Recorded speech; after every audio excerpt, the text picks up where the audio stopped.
오늘의 말씀 본문입니다. 마태복음 13장 18절에서 23절. 그런즉 씨 뿌리는 비유를 들으라.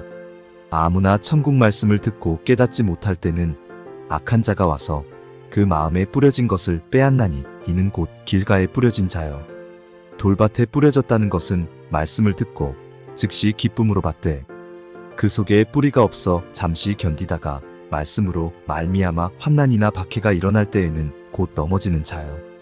가시떨기에 뿌려졌다는 것은 말씀을 들으나 세상의 염려와 재물의 유혹에 말씀이 막혀 결실하지 못하는 자요.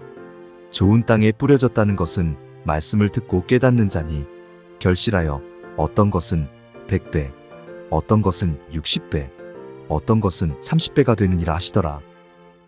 지금은 마지막 때입니다. 가장 대표적인 징조는 동성애입니다. 소돔성의 멸망, 노아 홍수 때의 멸망. 이 마지막으로 나타난 것이 동성애였습니다.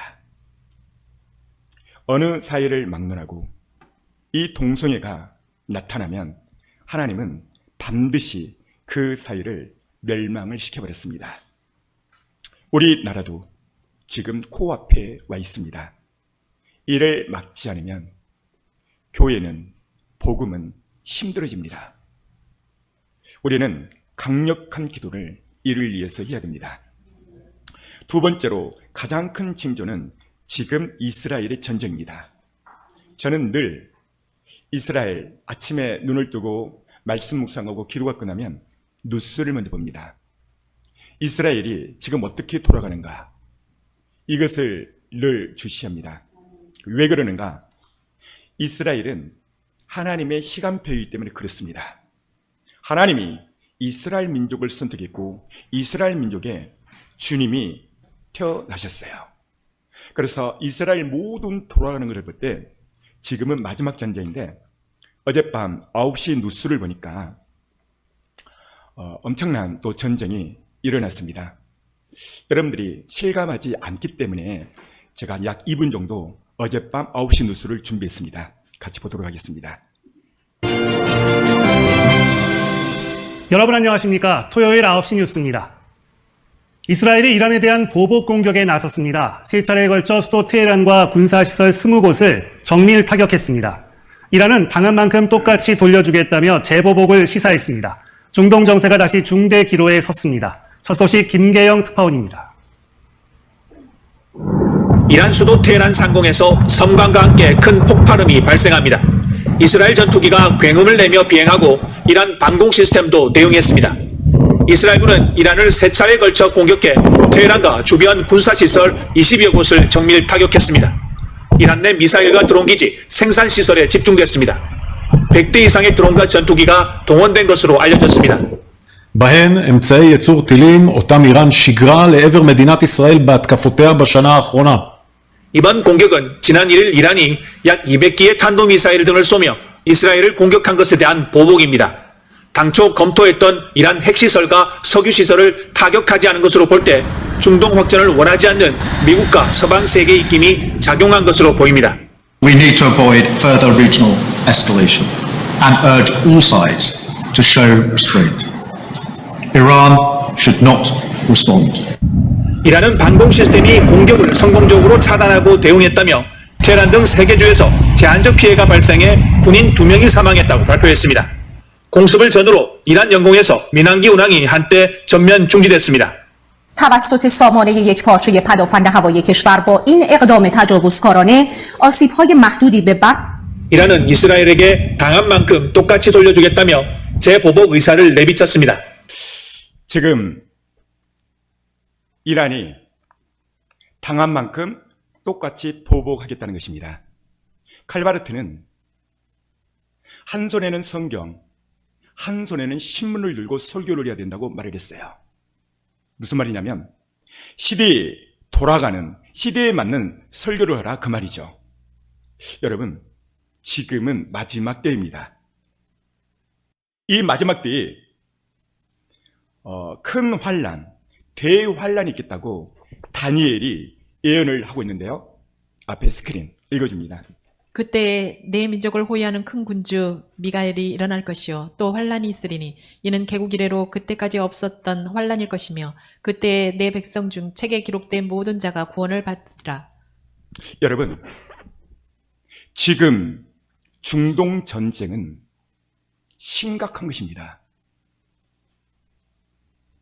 역사 이래 이렇게 긴 심각한 적은 없어요. 이유는 뭐냐면 주님은 이것을 보고 깨어나라는 거예요. 주님이 오시겠다는 거예요. 그런데 이 시대에 맞는 양식을 안 전해버리면 자고 있기 때문에 11시 예배 때 누수를 튼다 있을 수 없는 거예요. 그러나 칼바르트는 한 손에는 성경, 한 손에는 신문을 들어야 된다. 그 이야기는 시대에 맞는 그 양식을 전해야 되기 때문에 제가 11시 예배 9시 뉴스를 튼 겁니다. 왜냐하면 제가 이걸 정리해서 설교할 수 있지만 직접 봄으로써 지금이 심각한 상태구나, 이것을 알리기 위함입니다. 마지막 때는 다니엘을 통해서 예언하고 있는데 그때 그날에 대환란, 큰 환란이 있다고 지금 말씀하고 있어요. 여기 보십시오. 환란이 있으리니 개국 이래로 그런 환란이 없다는 거예요. 그러나 그때 백성 중 택한 자는 구원을 받을 것이라는 거예요. 이 택한 자가 누군가? 마지막 때의 말씀을 듣고 재림 준비를 하고 신부 준비를 해서 바로 신부를 가리키는 거예요. 신부는 그날 택한 자이고 구원받을 하나님의 자녀입니다. 누가복음은 예수님은 이렇게 말씀하고 있습니다. 읽어줍니다. 곳곳에 큰 지진과 기근과 전염병이 있겠고 또 무서운 일과 하늘로부터 큰 징조들이 있으리라. 그날에 전염병, 무서운 일이 있을 것인데 이것이 큰 징조라는 것이죠. 그 다음, 이는 그때에 큰 환란이 있겠습니다. 창세로부터 지금까지 이런 환란이 없었고 후에도 없으리라. 예수님은 그날에 대해서 큰 환란, 대환란이 있겠다고 말씀하고 있고 이것은 창세 이후로 없는 환란이라고 말씀하고 있습니다. 우리는 대환란이 오기 전에 휴거돼야 됩니다. 그렇다면 어떤 사람이 휴거가 될까요? 첫 번째는 그날에 휴거받을 사람은요, 깨어 있어야 됩니다. 읽어줍니다. 이날은 온 지구상에 거하는 모든 사람에게 임하리라. 이러므로 너희는 장차 올 이 모든 일을 능히 피하고 인자 앞에 서도록 항상 기도하며 깨어 있으라 하시니라. 여기 보십시오. 이 날은 주님 오시는 마지막 날. 이 날은 너희가 반드시 해야 될 것이 있는데 깨어 있으라는 거예요. 깨어 있으라. 이 말씀을 수없이 하는 이유는 이 말씀을 들은다고 해서 깨어 있는 것이 아니에요. 계속 반복해서 들어야 내가 깨어날 수가 있다는 것이죠. 구체적으로 깨어난다는 것은 무엇인가? 기도한다는 것이죠. 내 삶 가운데서 기도가 빠졌다? 잠자는 거예요. 분명히 말하잖아요. 깨어있는 사람이 기도한다는 것이죠.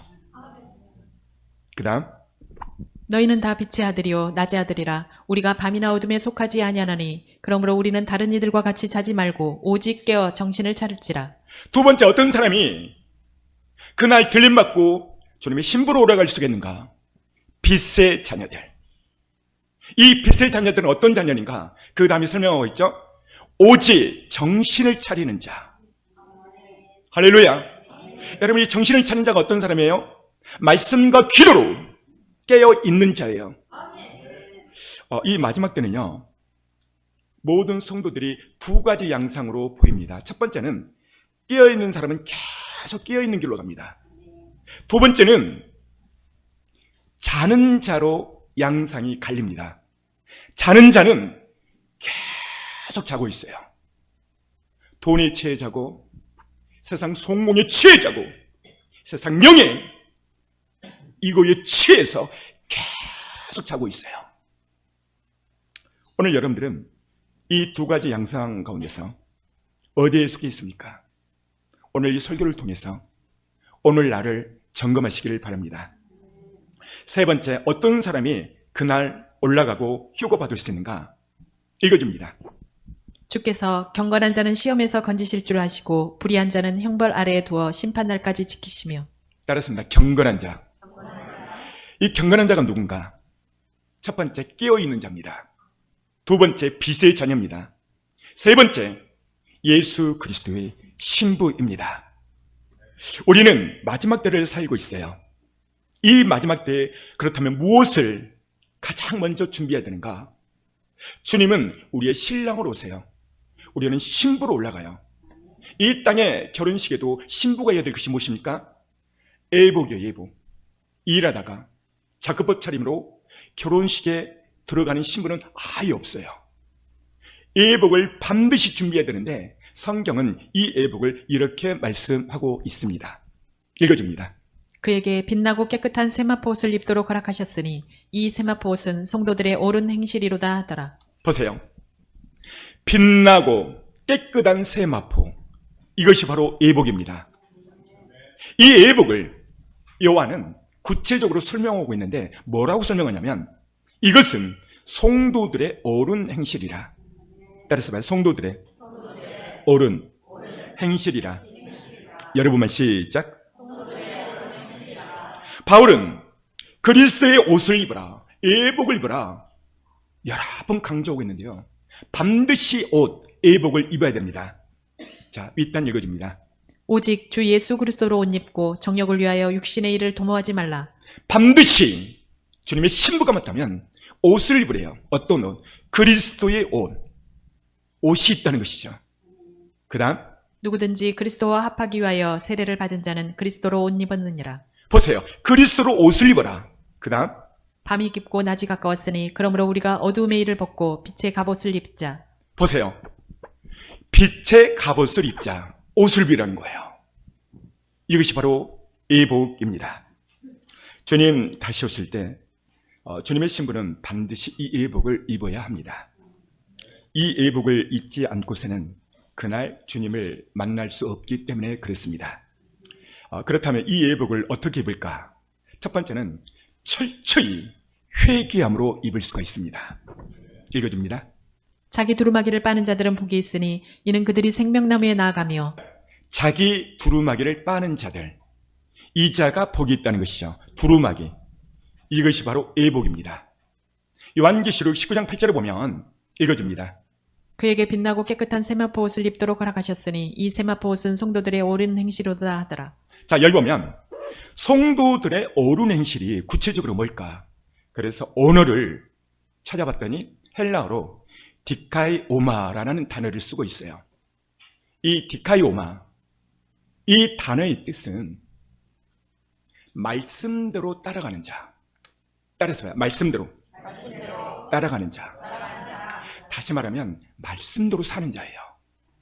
어떤 환경이 와도 하나님은 뭐라고 말씀하시는가?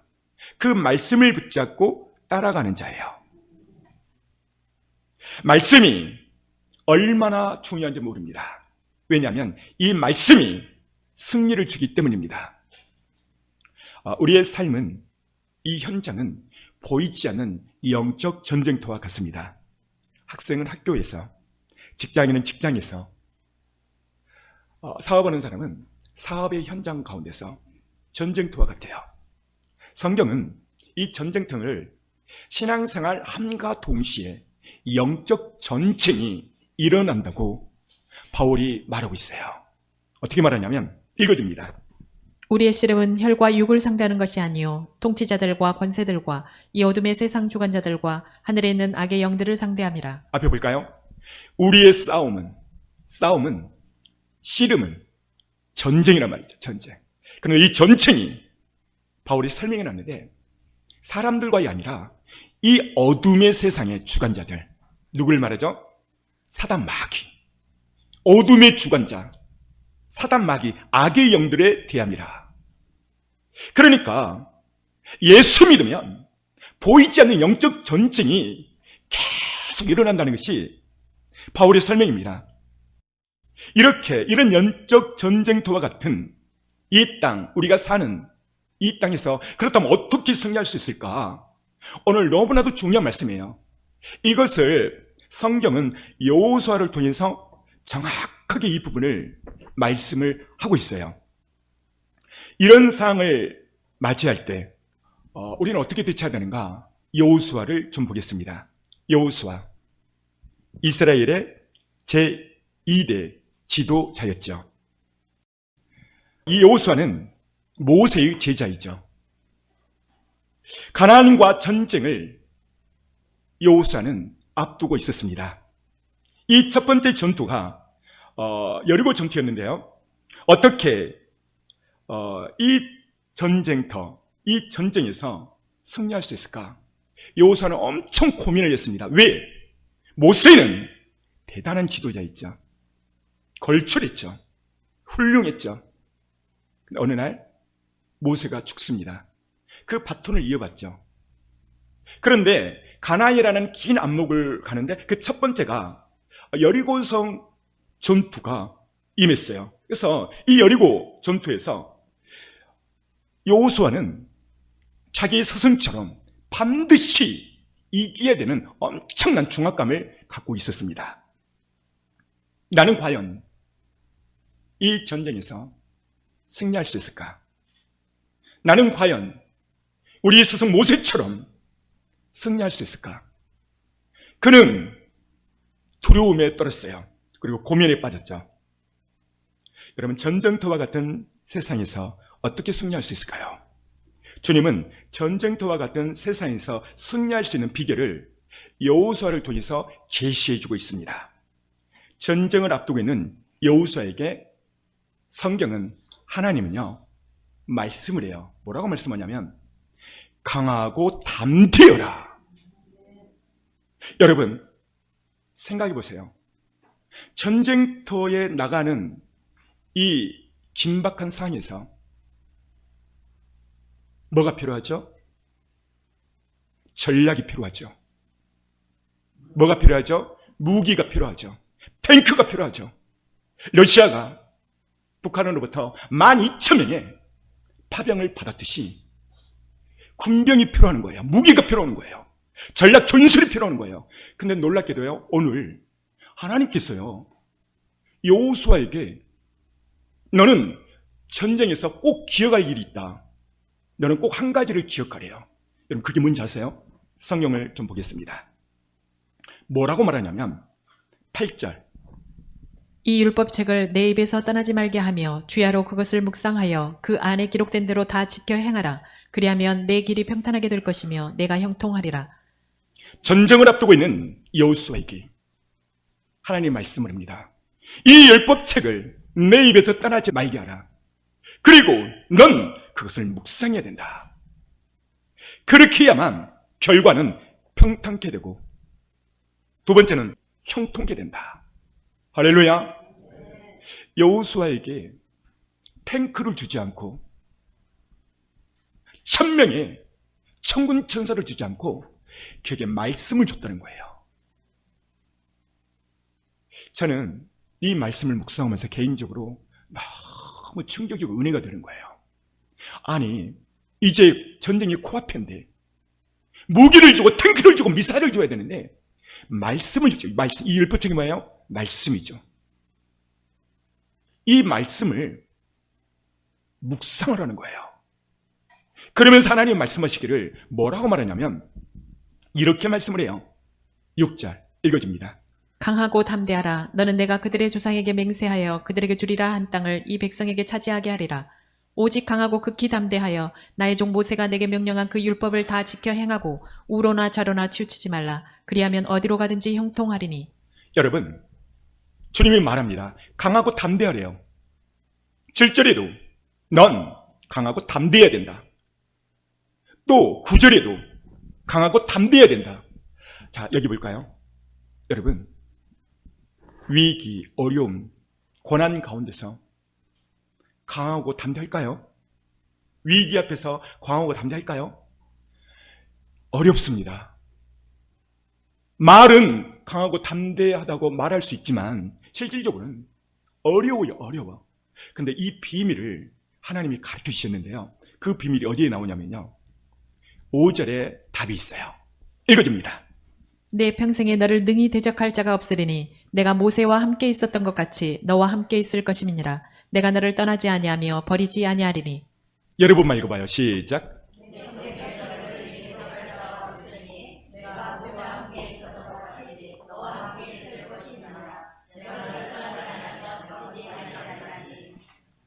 왜 여호수아가 강하고 담대할 수밖에 없었던가?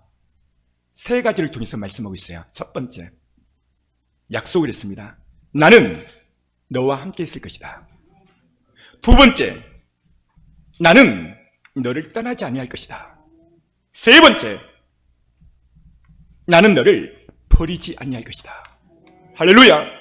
이 세 가지를 믿어버리니까 그가 강하고 담대해진 거예요. 오늘 우리에게 말씀을 해요. 너희 앞에 산이 있느냐? 절망이 있느냐?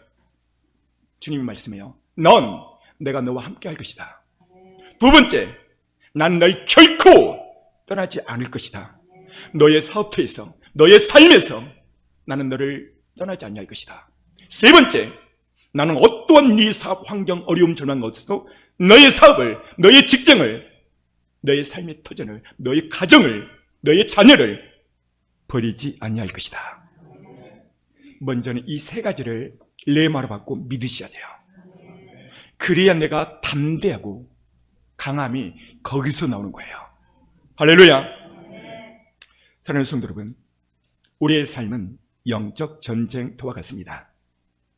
어떠한 중요한 일을 앞두고 우리는 중요한 사람을 만나러 갑니다. 그때 내가 점검해야 될 것은 이 세 가지를 점검하는 거예요.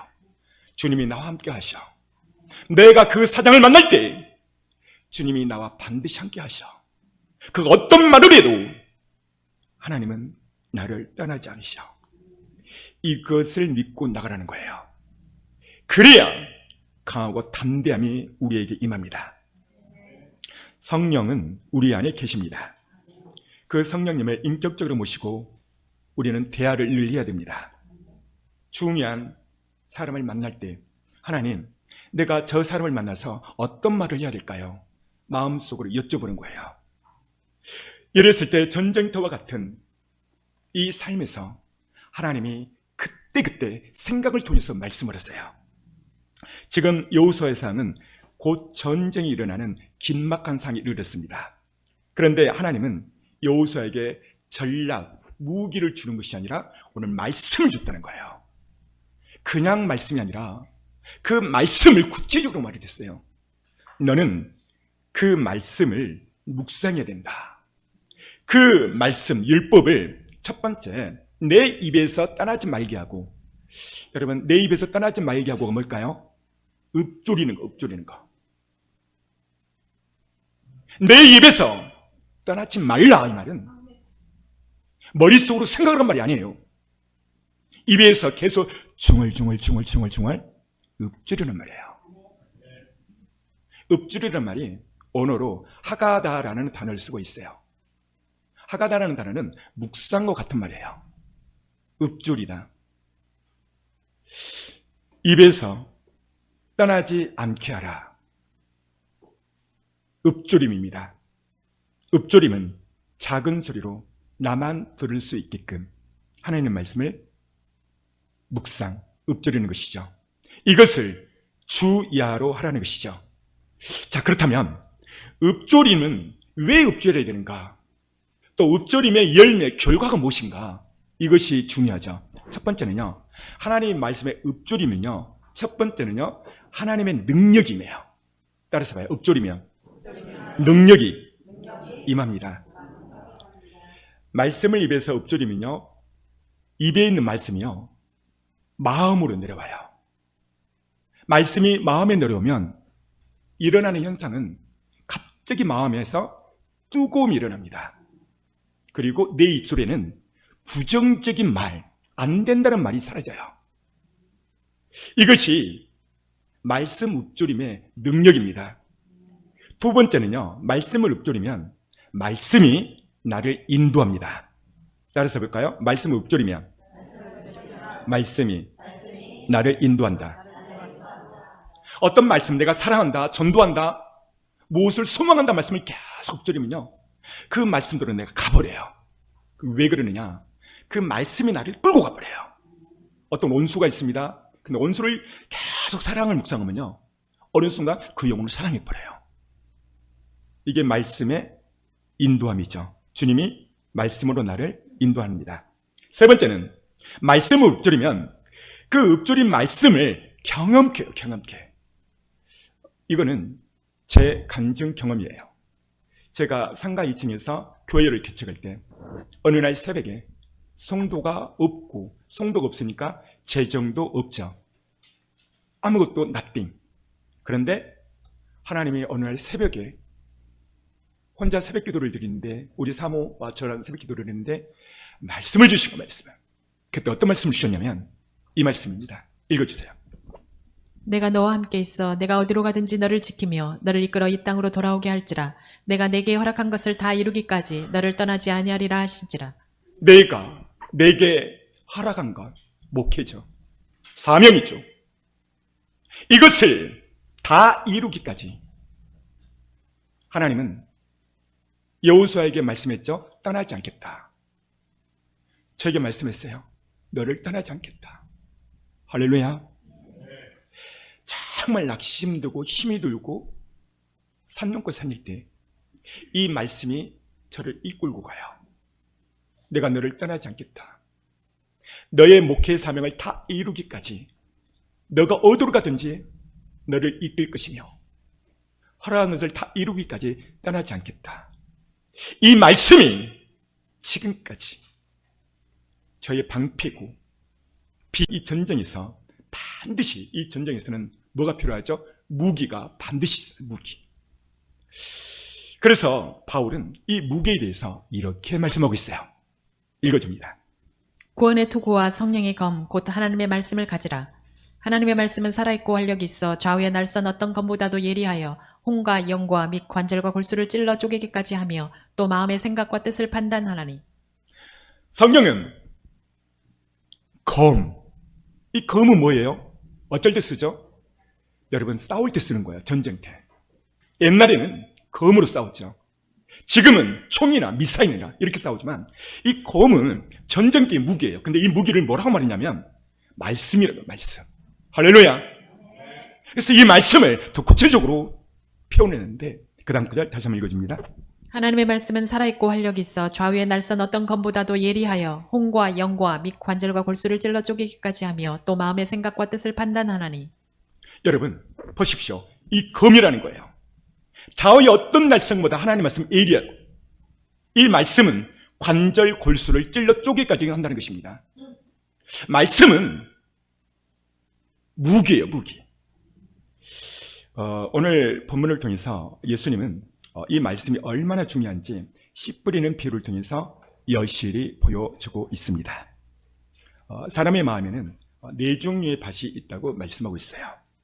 씨를 뿌리는 자가 씨를 뿌리는데 어떤 씨는 길가요, 어떤 씨는 돌밭이요, 어떤 씨는 가시덤불, 어떤 씨는 옥토가 있다는 것입니다. 여기서 씨는 하나님의 말씀을 가리킵니다. 땅은 사람의 마음을 의미합니다.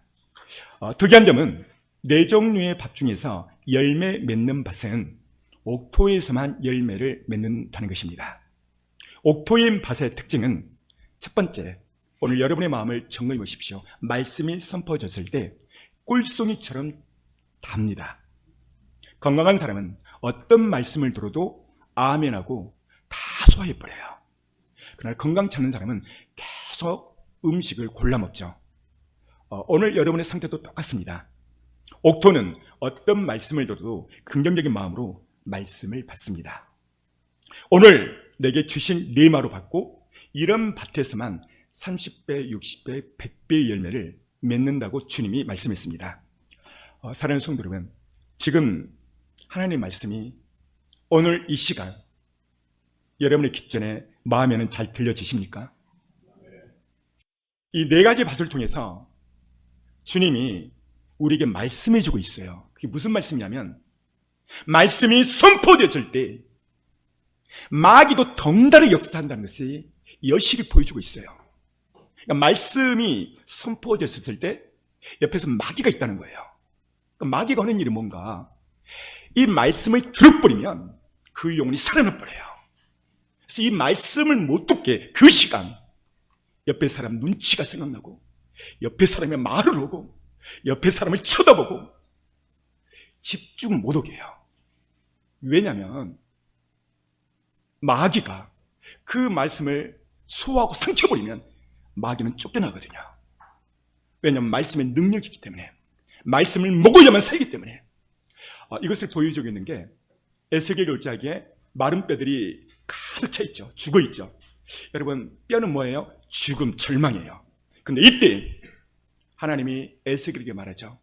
너는 나의 말을 대언하라. 대언하라. 에스겔은 그 말을 그대로 대언했더니 그 마른 뼈가 살아나 버렸어요. 오늘 이 시대 역사, 이 시간에 이 11시 예배 설교도 똑같습니다. 어떤 어려움과 절망이라도 말씀이 들려지고 은혜가 되면요, 그 영혼 반드시 살아나게 돼 있어요. 그래서 이 말씀 시간이 얼마나 중요한지 몰라요. 그래서 이 말씀을 집중시키기 위해서 프린트물 늘 준비하고, 또 때로는 영상도 늘 준비하고. 왜? 모든 게 말씀이 목적, 말씀이. 영상, 프린트물, 이게 목적이 아닙니다. 말씀을 전할 때 마귀도 같이 역사를 해요. 그래서 모든 생각, 집중을 오직 주님께 향하시기를 바랍니다. 말씀이 안 들리면 내 영혼은 서서히 죽어갑니다. 요한복음 6장을 보면 예수님이 오병이의 사건을 베푸십니다. 물고기와 떡을 취한 이후에 예수님을 따르고 싶은 사람들이 많아졌어요. 한마디로 말해 떡 먹을 때는 아주 좋았습니다. 물고기 먹을 때는 좋았죠. 예수님이 식사 후 하늘 양식, 이제 하나님 말씀을 전하려고 그러니까요, 놀라운 반응이 군중들에게 일어납니다. 먹을 때는 막 먹더니 말씀 전하니까요 서서히 떠나는 거예요. 그러니까 예수님이 마지막 진리를 뭐라고 말하냐면, 제자들에게 말하죠. 너희들도 가려느냐, 이렇게 말하니까요 제자들이 이렇게 말을 해요. 주여, 영생의 말씀이 여기 있음에 우리가 어디로 가오리까? 떡, 황금송아지, 100억이 여기 있는데, 성공과 부귀가 여기 있는데 어디로 가오리까? 이 말이 아니에요. 따라서 해볼까요? 영생의 말씀이 여기 있음에 어디로 가오리까? 이 시대는 내 입맛에 맞지 않으면 안 들으려고 해요. 나와 가당치 않으면 안 듣습니다. 시험을 들고 듣기를 거부하고 떠나버려요. 요즘 현대 교인들의 모습이 그렇지 않습니까? 떡 먹을 때, 물고기 먹을 때는 막 모이지만 교회의 어려운 일, 뭘 한다 하면 떠나버려요. 여러분, 우리는 절대 그렇게 하면 안 됩니다. 왜 이 어린 아이와 같이 신앙이 나약해졌을까요? 그것은 강대상에서 계속 폭받는 설교만 하니까 그래요. 강대상에서는 사탕 같은 말씀이 아니라 때로는 정말 마음을 찢는 그런 말씀을 주어야 이 어린아이들이 힘을 얻는 거예요. 현대 교회는 교인들의 꿈을 위한 식탁을 차려주었습니다. 그러나 주님을 향한 식탁을 차려드리지 못했습니다.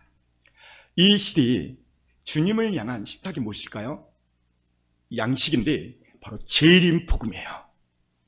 재림 복음을 전해야 주님의 마음을 시원케 하는 이 양식을 전하는 거예요. 왜냐? 요한계시록 20장 6절, 마지막 휴거, 이 부활에 참여할 수 있는 그게 통로가 있기 때문에 그래요. 주님을 향한 식당은 이 시대의 재림 복음입니다. 놀랍게도 이 재림 복음, 휴거 복음을 전하면 길을 막고 시험에 들고 시험일 뿐만 아니라 그 교회를 공격합니다.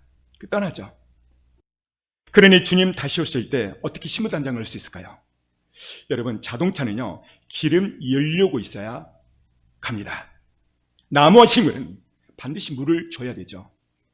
양은, 신부는 이 시대에 맞는 때를 따라 양식, 이 재림복음을 반드시 들어야 신부로서 나아갈 수가 있는 것입니다. 지금은 마지막 때를 살고 있습니다. 이 마지막 때는 마지막 때의 양식을 반드시 먹어야 됩니다. 말씀은 주님 다시 오심을 준비할 뿐만 아니라 우리의 영적 공격 무기 때문입니다. 성경은 이 말씀에 대해서 다시 한번 읽어줄까요? 자, 한 번 더 읽어줍니다. 하나님의 말씀은 살아있고 활력이 있어 좌우의 날선 어떤 것보다도 예리하여 혼과 영과 및 관절과 골수를 찔러 쪼개기까지 하며 또 마음의 생각과 뜻을 판단하나니. 하나님의 말씀은 검이다, 무기다라고 지금 말씀하고 있어요. 예수님이 40일 금식 이후 사단 마귀가 놀랍게도 이 말씀을 가지고 예수님을 시험합니다. 읽어줍니다. 이르되 내가 만일 하나님의 아들이어든 뛰어내리라. 기록되었을 때 그가 너를 위하여 그의 사자들을 명하시리니 그들이 손으로 너를 받들어 발이 돌에 부딪히지 않게 하리로다 하였느니라. 자, 예수님에게 뛰어내리라는 거예요. 그러면 사자들이 너를 보호하고 돌에 부딪히지 않게 할 것이다. 사단이 예수님께 이렇게 말하고 있어요. 이때 예수님은 이 말씀으로 물리치시는데요. 자, 읽어줍니다. 예수께서 이르시되 또 기록되었을 때 주 너희 하나님을 시험하지 말라 하였느니라 하시니.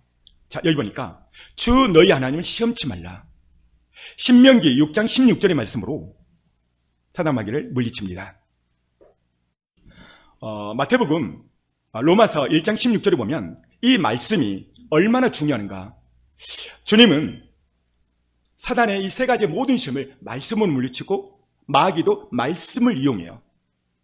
근데 예수님께서 말씀의 주인인 예수님께서 주 너희 하나님을 시험치 말라. 그럴 때 떠나죠. 여러분, 말씀은 주님도 마귀도 능력이 있음을 알아요. 그래서 이 말씀을 이 로마서에 가서 이 말씀이 얼마나 능력이 있는가 바울은 이렇게 말씀하고 있어요. 읽어줍니다. 내가 복음을 부끄러워하지 아니하노니 이 복음은 모든 믿는 자에게 구원을 주시는 하나님의 능력이 됨이라. 먼저는 유대인에게요 그리고 헬라인에게로다. 자, 여기 보니까 하나님의 능력, 하나님의 능력이 뭐죠?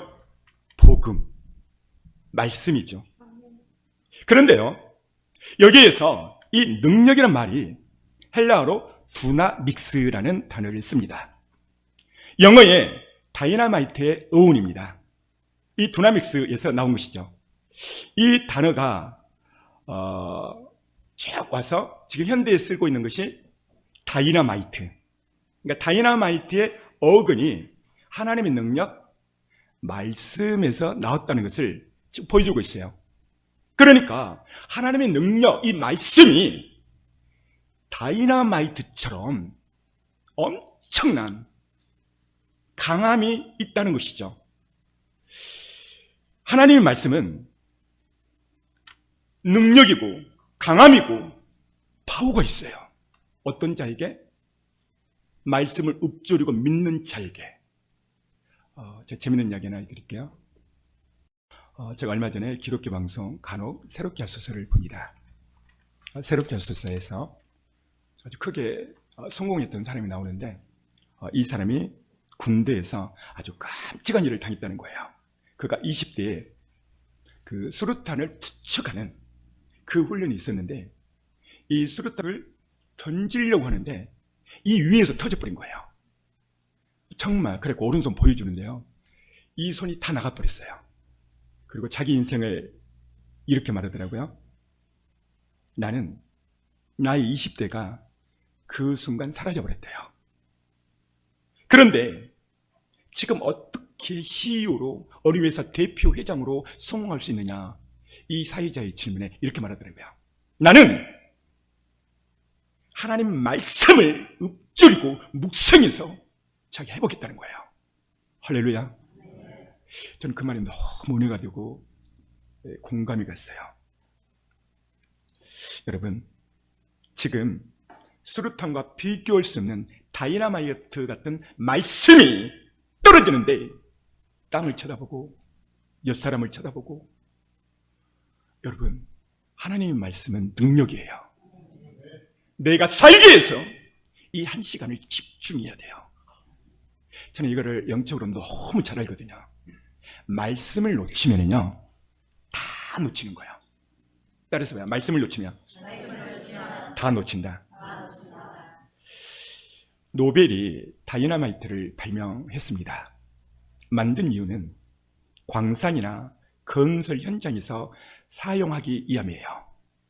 이게 무기로 사용하려는 의도가 아니었습니다. 그런데 어느 날 무기로 사용을 하죠. 이 땅에서 여러분 제일 깨기 어려운 게 뭔지 아세요? 여러분 생각할 때 뭐라고 생각하세요? 큰 바위, 쇳덩어리 아닙니다. 가장 깨기 힘든 것은요, 죄와 죽음의 세력입니다. 여러분, 누가 죽음 앞에서 담대할까요? 장관, 대통령. 여러분, 대통령도 죽음 앞에서는 조그만 어린애기 같아 버립니다. 왜죠? 죽음. 인간 모든 이 죽음의 권능을 깨뜨릴 수 있는 것이요, 예수 그리스도 복음이요, 복음. 그 어떤 것도 깰 수 없는 죄, 죽음, 오직 말씀이야, 말씀. 다이너마이트는 엄청난 산을, 바위를 깨부술 수 있지만 이 다이너마이트는요, 사람의 마음을 못 움직여요. 사람의 마음을 유일하게 움직이는 게 뭔지 아세요? 말씀이야, 말씀. 말씀이 들어가면 그 마음을 움직여버려요. 이해되시나요? 그러니까 말씀이 다이너마이트하고 비교할 수 없는 거예요. 여러분 이 시간에 하나님의 말씀이 안 들린다면 내 자신의 영혼을 점검해야 돼요. 아, 내가 지금 마귀한테 잡혀 있구나. 두 번째, 그래서 나는 내 영혼이 시궁창에 빠져 있구나. 세 번째, 나는 이제 곧 죽겠구나. 여러분, 말씀이 안 들리면요, 사람은 죽게 돼 있어요. 그 영혼이 죽어버립니다. 지금 여러분 말씀은 잘 들리십니까? 오늘 이 부분을 이사야가 정확하게 설명해 주고 있는데요. 좀 볼까요? 시작. 오호라 너희 모든 목마른 자들아 물로 나오라. 돈 없는 자도 오라. 너희는 와서 사 먹되 돈 없이 값없이 와서 포도주와 젖을 사라. 이사야는 말합니다. 오라! 왜? 돈 없이 와서 포도주를 사라. 왜 와야 되는가? 그 다음, 너희가 어찌하여 양식이 아닌 것을 위하여 은을 달아주며 배부르게 하지 못할 것을 위하여 수고하느냐. 내게 듣고 들을지어다. 그리하면 너희가 좋은 것을 먹을 것이며 너희 자신들이 기름진 것으로 즐거움을 얻으리라. 여기 볼까요? 내게 듣고 들을지어다. 뭘 들으라는 거예요? 하나님의 말씀을 들으라는 거예요. 근데 많은 수많은 사람들이 이 양식 아닌 것을 위하여 밤새워 이루라고 아침부터 저녁까지. 먼저 말씀을 들어, 말씀을. 왜 들어야 되는가? 그 다음에 결론인데요, 이거입니다. 너희는 귀를 기울이고 내게로 나와 들으라. 그리하면 너희의 영혼이 살리라. 여러분만 시작.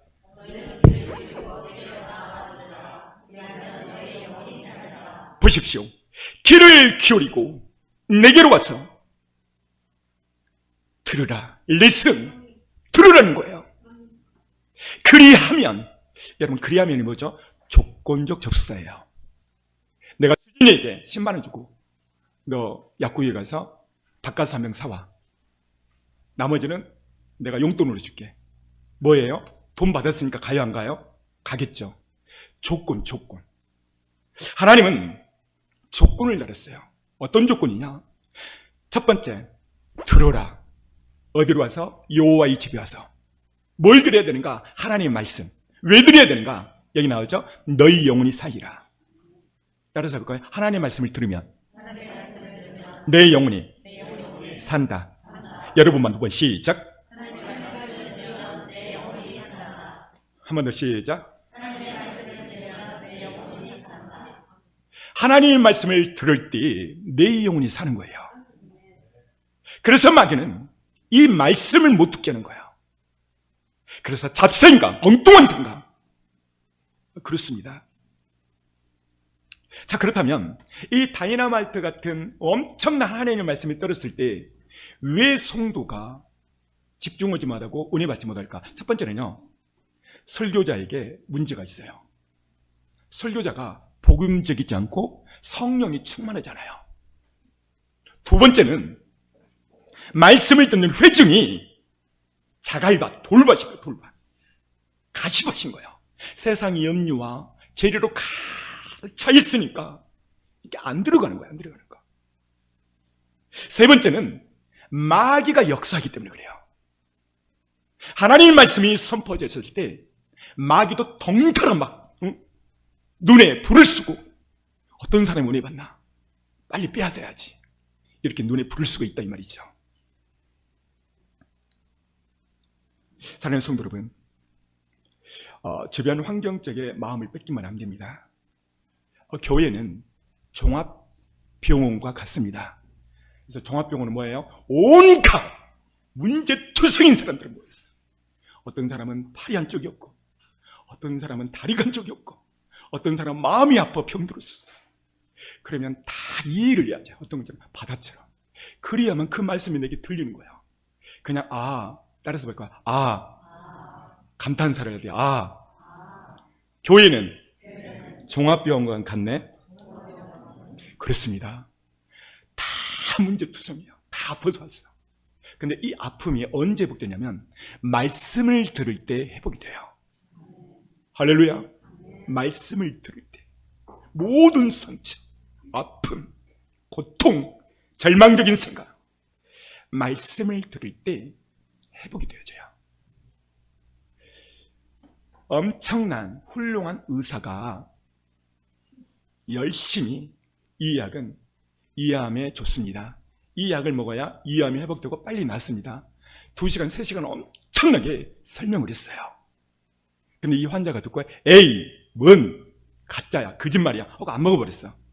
그럼 이 암 환자는 어떻게 될까요? 결과적으로 죽어요. 죽어.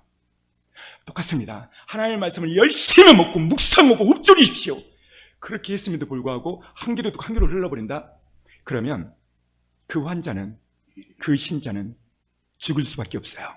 그래서 어떤 사람이 복 있는가? 자, 두 번째 딱 읽어줍니다.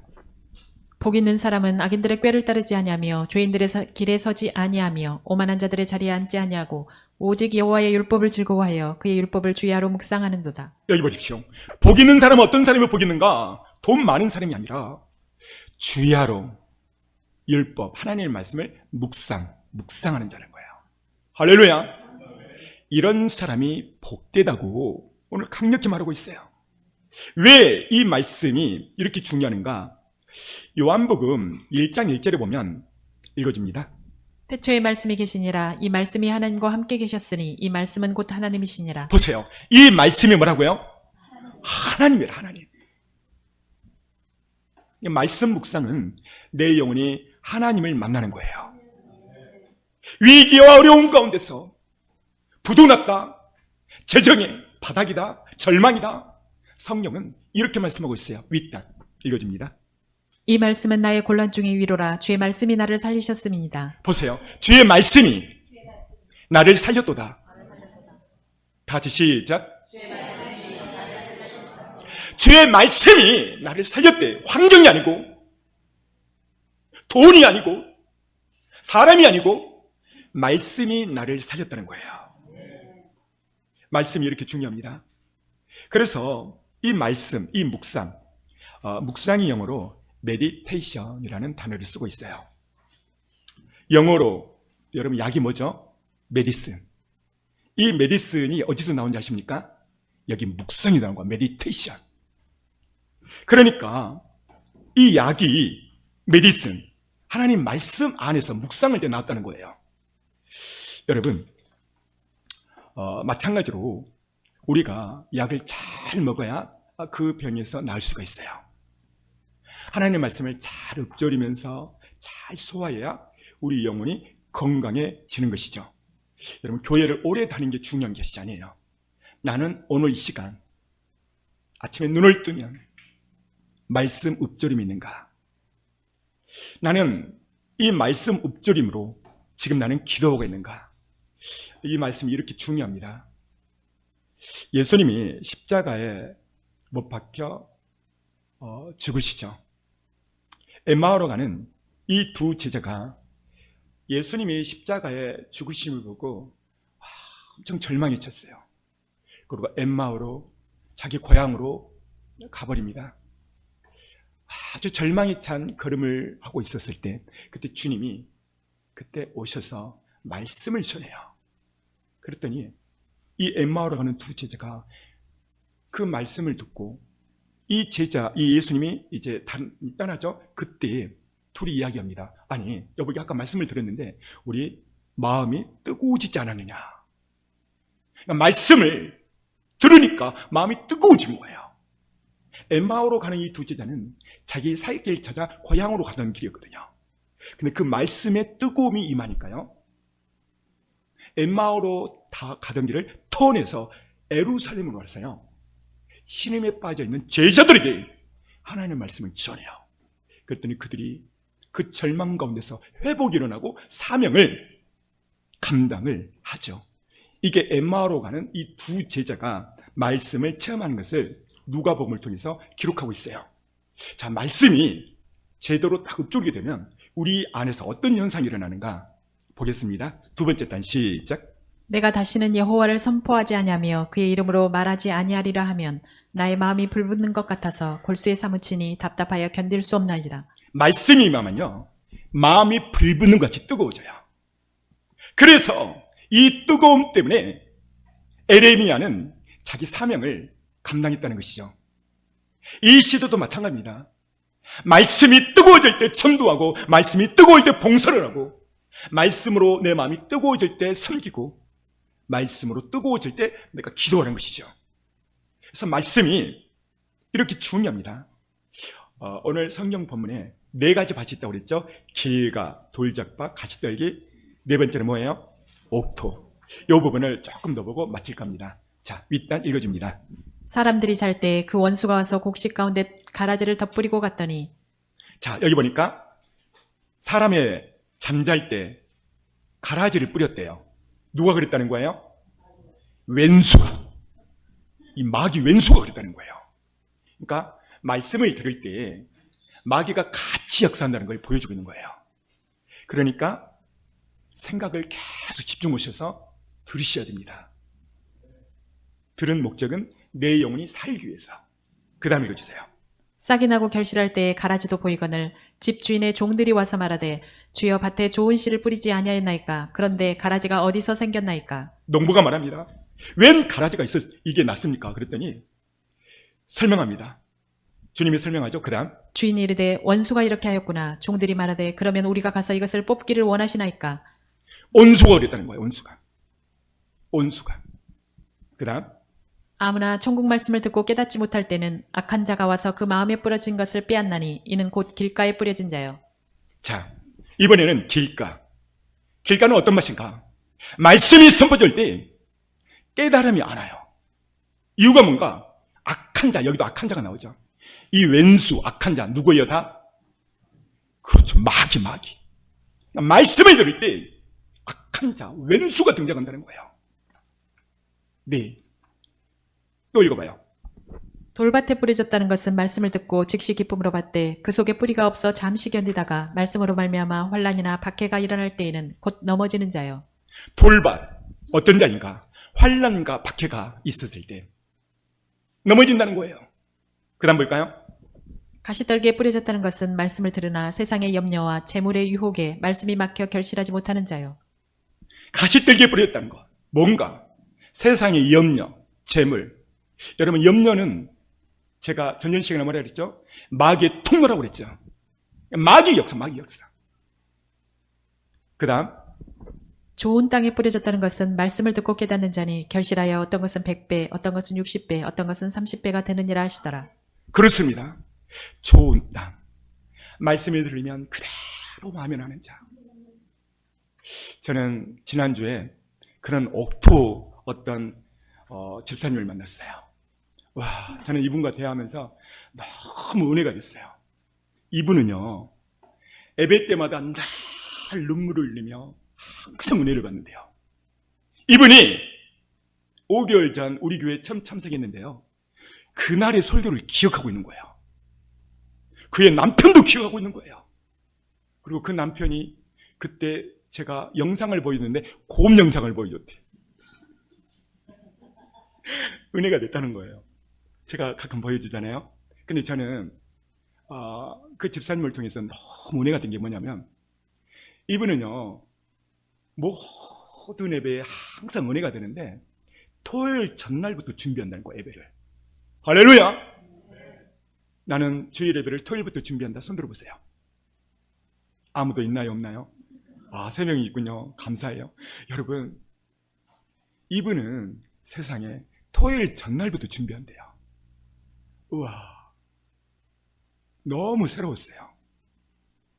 여러분, 그래야 돼요. 5개월 만에 그 집사님을 봤는데 얼굴이 해처럼 빛나. 얘가 말씀으로 충만하니까. 정말 은혜 받은 그 얼굴, 빛이 났습니다. 여러분, 이 3개의 밭은 다 마귀의 영향을 받아요. 4개의 밭은 성령 하나님의 영향을 받습니다.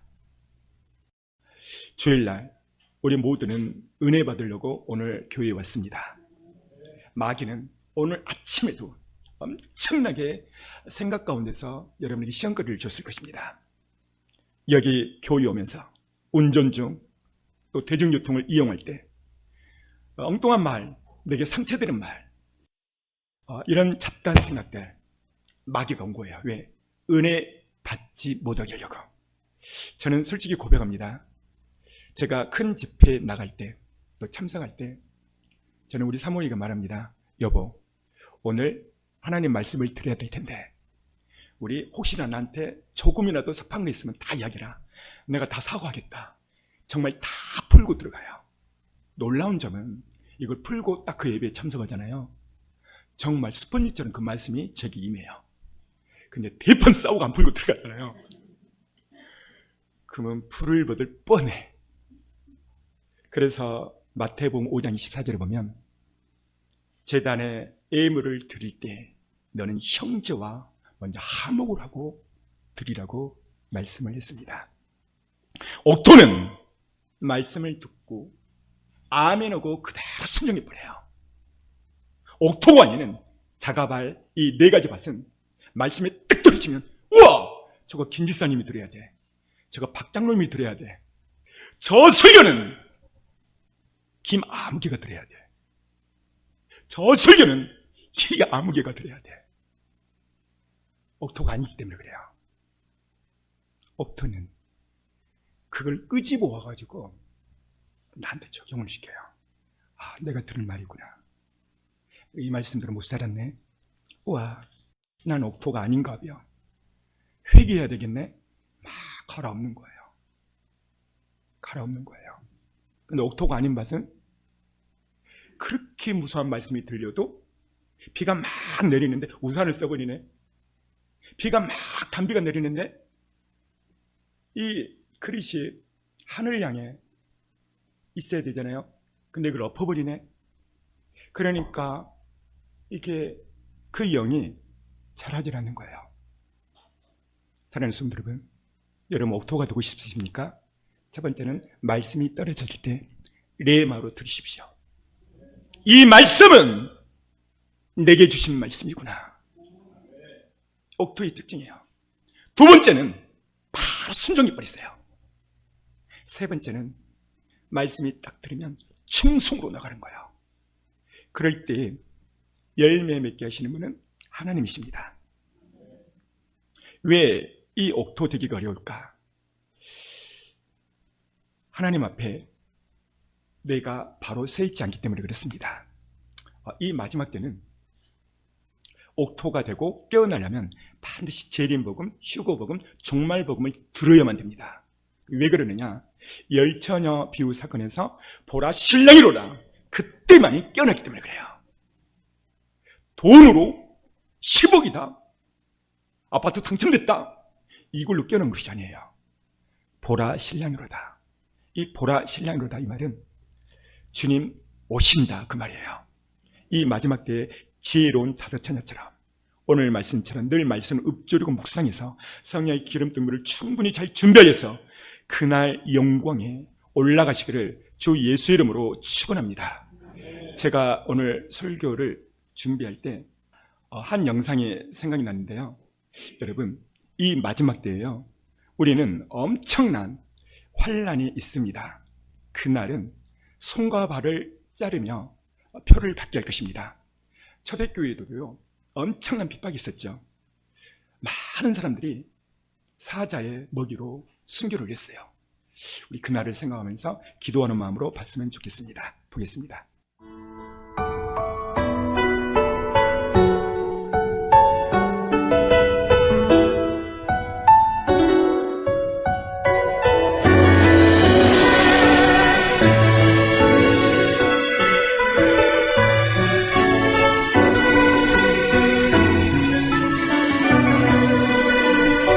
난 지극히 작은 자 죄인 중에 괴수 무익한 나 부르셔서 간절한 기대와 소망 부끄럽지 않게 십자가 전개 하셨네.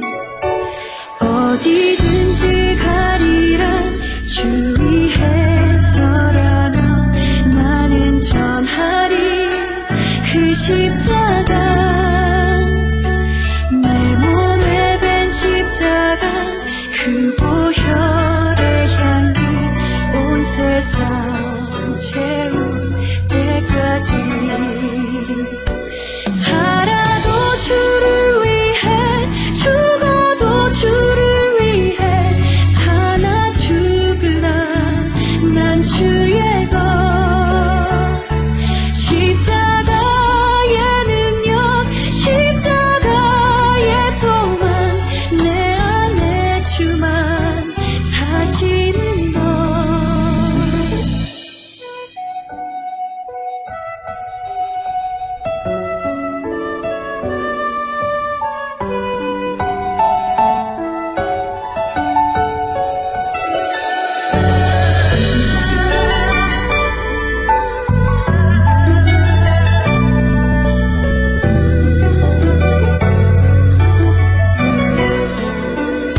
살아도 주를 위해 죽어도 주를 위해 사나 죽으나 난 주의 것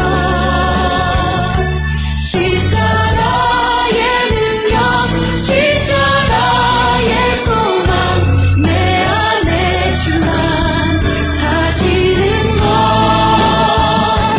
살아도 주를 위해 죽어도 주를 위해 사나 죽으나 난 주의 것 십자가의 능력 십자가의 소망 내 안에 주만 사시는 것. 난 지극히 작은 자 죄인 중에 괴수 무익한 나 부르셔서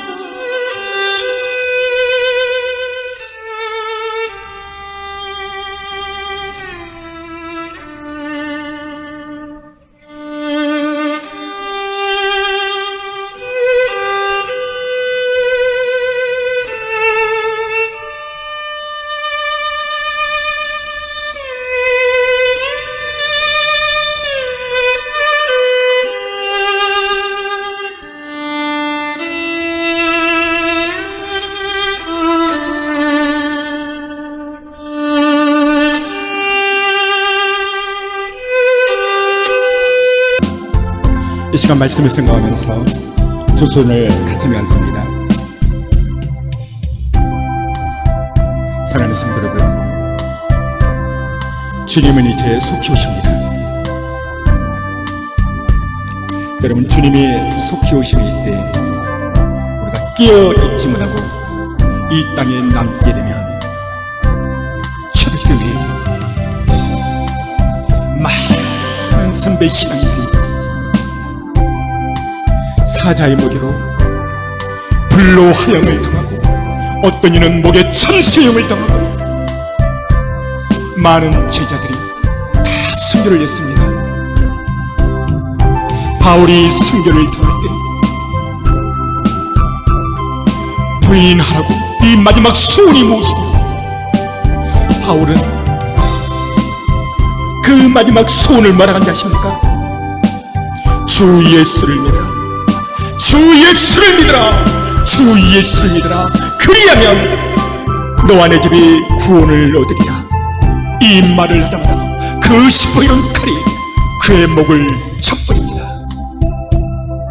여러분, 이 마지막 때 주님 오실 때 들림받지 못하고 남게 되면 저 그리스도가 여러분의 손과 발을 자를 것입니다. 그때는 성령이 떠나는 시기예요.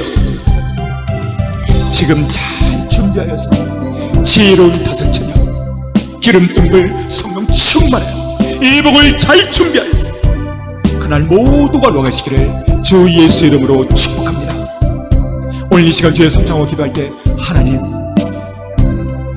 나는 제대로 애복이 준비됐는지, 나는 끼어있는 슬기로운 덧자였는지, 그러지 못했다면 용서하여 주옵소서. 용서하여 주시옵소서.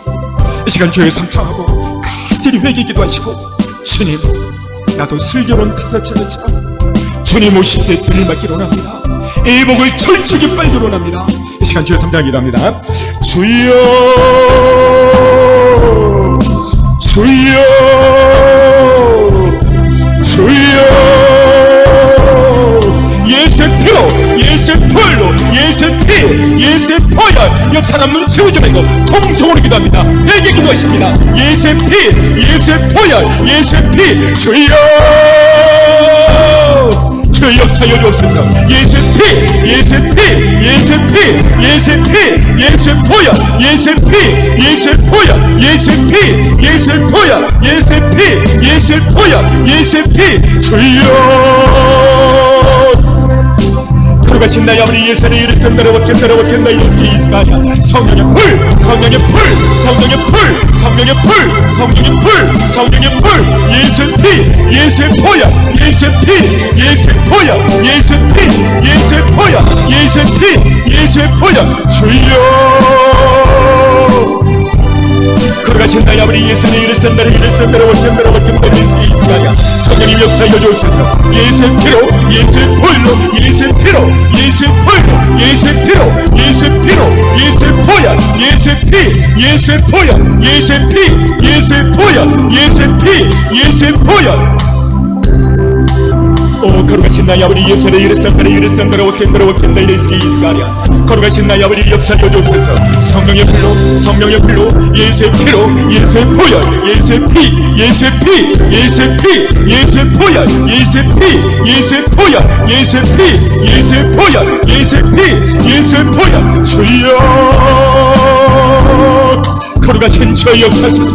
더 강하게, 더 충만히, 더 강하게, 더 충만히, 더 강하게 주의 역사여 주옵소서. 예수의 피로, 예수의 보혈로, 예수의 피로, 예수의 보혈로, 예수의 피, 예수의 피, 예수의 보혈, 예수의 피, 예수의 보혈, 예수의 피, 예수의 보혈. 주여,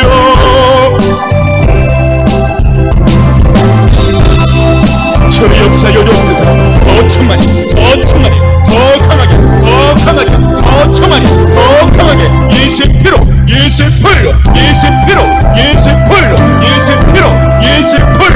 주여, 거룩하신 나의 아버지 예수의 피로, 예수의 불로, 예수의 피로, 예수의 불로, 예수의 피로, 예수의 불로, 예수의 피로, 예수의 보혈로, 예수의 피로. 거룩하신 나의 아버지 예수의 이를 쓴다라 wakken다 예수의 이스가냐. 거룩하신 나의 아버지 예수의 이를 쓴다라 wakken다 예수의 이스가냐. 성령의 불, 성령의 불, 성령의 불, 성령의 불, 성령의 불, 성령의 불. 예수의 피, 예수의 피, 예수의 보혈, 예수의 피, 예수의 피, 예수의 보혈, 예수의 피, 예수의 보혈, 예수의 피, 예수의 보혈, 예수의 피, 예수의 보혈, 예수의 피, 예수의 보혈, 예수의 피, 예수의 보혈, 예수의 피, 예수의 보혈, 예수의 피, 예수의 보혈, 예수의 피, 예수의 보혈, 예수의 피. 주여, 몸이 아프신 분은 아픈 부에 믿음으로 손을 넣습니다. 주님께서 시간 치료하실 것입니다. 예수께서 채찍맞음으로 우리의 모든 죄를 지셨다고 했으니 이 시간 채찍의 능력이 저들 머리에, 목에, 귀에, 가슴에, 머리에서 발끝까지 있을지어다. 예수를 명하노니 입안의 모든 병은 치유될지어다. 예수를 명하노니 귀의 모든 병도 치료될지어다. 예수를 선포하노니 허리의 모든 통증도 치유될지어다. 암은 완전히 박멸될지어다. 재발되지 않을지어다. 예수를 명하노니 머리에서 발끝까지 모든 오장육부는 다 치유될지어다. 또 모든 문제도 축복이 될지어다. 예수님의 이름으로 선포하며 기도했습니다. 아멘. 이제 내가 살아도 이제 내가 살아도 주의 살고 이제 내가 주의 주 하늘 영광 보여주는 하늘 영광 보여주는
걸어가신 예수님, 오늘 엄청난 복음 말씀을 들었습니다. 한 귀로 듣고 한 귀로 흐리지 않게 해 주옵소서. 모두가 다 옥토가 되게 하여 주옵소서. 그래야 30배, 60배, 100배의 축복이 있을지어다. 기도는 것보다 응답되게 하여 주시고 우리의 모든 소원이 하나님 앞에 상달되게 하여 주옵소서. 예수님의 이름으로 축복하며 기도했습니다.